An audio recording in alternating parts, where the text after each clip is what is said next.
My name is Courtney Cahill, and while I doubt Jaden Smith is watching this, I think he'd be thrilled to know that today I'm going to be discussing the political and economic state of the world. Specifically, I'm going to be talking about how President Franklin Delano Roosevelt impacted the US economy. Jaden, if you're watching this, consider this my contribution. Okay, first, who is Franklin Roosevelt and where did he come from? Franklin Roosevelt, or FDR as you may know him, was the 32nd President of the United States from 1933 to 1945. He came from a wealthy family in New York, where he eventually became a state senator. In 1920, he was the Democratic vice presidential nominee for James Cox, who was unfortunately beat out by Warren G. Harding.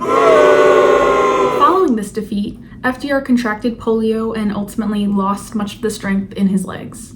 His chances of re-entering politics and succeeding were grim. However, with the help of his wife Eleanor and others, he was able to rebuild his strength, both physically and mentally, and re-entered politics as the New York State governor in 1928. Just 4 years later, he would win the presidential election. Now, when FDR gained control of the Oval Office, the economy was in the middle of the Great Depression. Herbert Hoover, FDR's predecessor, believed that a change in attitude was going to solve the Depression. FDR had a different idea. The economy was not in a good state. There were high unemployment and poverty rates. There was agricultural crisis, which had been happening in the years following the Depression and was still ongoing during the Depression. There was a decline in industrial output. It was not looking good. In all, there were a lot of economic influences that were caused by the Depression and still contributing to it.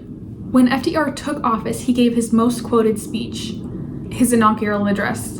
In that, he famously stated, "The only thing we have to fear is fear itself," which has been quoted time and time again to provide a sense of peace, calmness, and hope, which is exactly what the people needed at the time.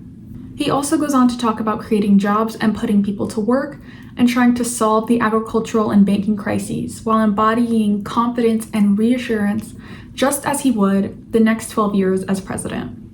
Because the economy was so poor when FDR took office, his main goal was trying to fix the economy. His plan? The New Deal. What is the New Deal, you ask? Well, basically, the New Deal was a grand plan to stimulate the economy. This included legislative acts and new government agencies. For example, the Works Progress Administration and the Civilian Conservation Corps both created jobs for public work projects. The Social Security Administration was created to provide money to those who could not work.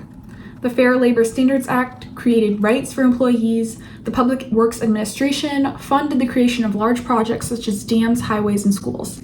I could go on. And while FDR created a lot of programs that helped a lot of people and he stimulated the economy, it's also important to recognize that some of his initiatives have profoundly negative impacts on certain people.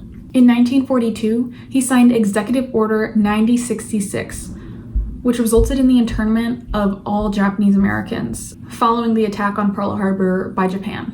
This led to over 122,000 people being displaced from their homes and businesses and forced into a segregated, separate section of society. Additionally, starting in 1933, the Homeowners Loan Corporation Act aimed to stabilize the housing market. It allowed for millions of Americans to keep their homes, but it ultimately led to redlining, which was forced segregation of Black Americans, which obviously brought huge disadvantage to Black Americans in search of a mortgage. Due to redlining, Black Americans have been systematically prevented from amassing wealth at the same rate as white Americans for the past century. Furthermore, FDR had to endure being labeled as a socialist due to his policies, which was especially taboo at the time. Still, FDR is consistently ranked as one of the top presidents in US history, next to Abraham Lincoln and George Washington. In summary, the Great New Deal had a profound impact on the United States, not only getting the country out of the Great Depression, but creating a foundation for the nation to prosper in the coming decades. It created new jobs and new programs to help people thrive. The economy stabilized. And due to all of the programs implemented, FDR expanded the federal government in a way that had never been done before. FDR worked for the people. He stood by his word, and was not afraid to implement programs that would help people. In the end, Franklin Delano Roosevelt is still being discussed today as one of our nation's greatest. Thank you.